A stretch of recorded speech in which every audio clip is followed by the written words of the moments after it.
Hey guys, in this video we're going to talk about how to trigger or stimulate something called the vagus nerve. Now what is the vagus nerve? It's one of the longest nerves in the body.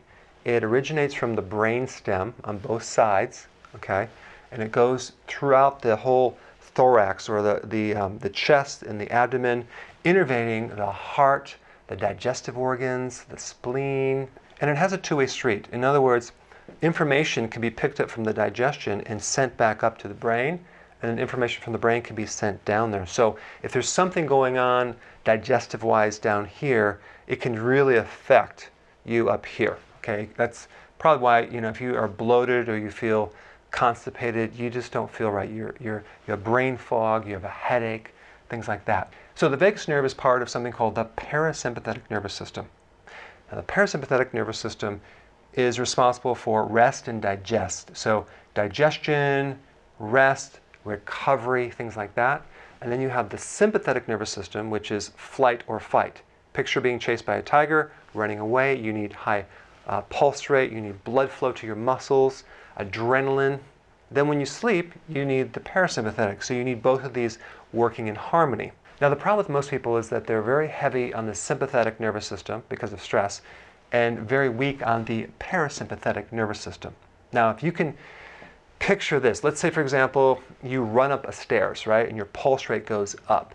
As soon as you get to the top and you stop running up the stairs, the parasympathetic nervous system kicks in and is activated. And you can kind of picture it like a wave. It's like a push-down wave that's pushing actively your pulse rate down. So after exercise, the parasympathetic nervous system kicks in there and is the recovery mechanism. So if you have poor recovery, you really have a weakened parasympathetic nervous system. Someone has a really good recovery, they can bounce back quick, they have a very strong parasympathetic nervous system. But a problem with this system can really affect your, not just recovery, but your ability to sleep, heal. It can create all sorts of problems in the digestive system. Now, unfortunately, certain drug companies are starting to develop something called electroceutical devices. For example, here's one, the vagus nerve stimulation, which they basically put a little device on your chest and they stimulate through little mini shocks the vagus nerve to help people with migraines, headaches, fibromyalgia, inflammation, Crohn's, depression, epilepsy, and the list goes on and on. But that's pretty invasive and there's side effects and the effectiveness isn't that great. So I'm going to show you 4 things that you can do to strengthen the vagus nerve and really the parasympathetic nervous system, okay? Number 1, simple breathing. You can control your own breathing, okay, consciously, and affect the parasympathetic nervous system because when you're in a stress mode, your breathing is altered.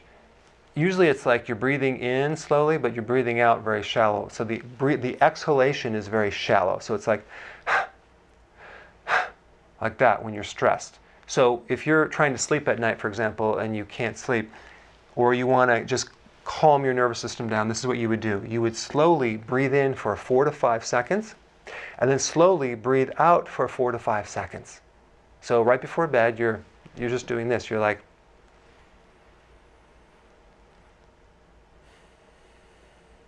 you're breathing in, and then you're having your exhalation is exactly the same as your inhalation at about 4 to 5 seconds, okay? That, over a period of a few minutes, is going to calm down the nervous system, and you're going to probably fall asleep pretty quick.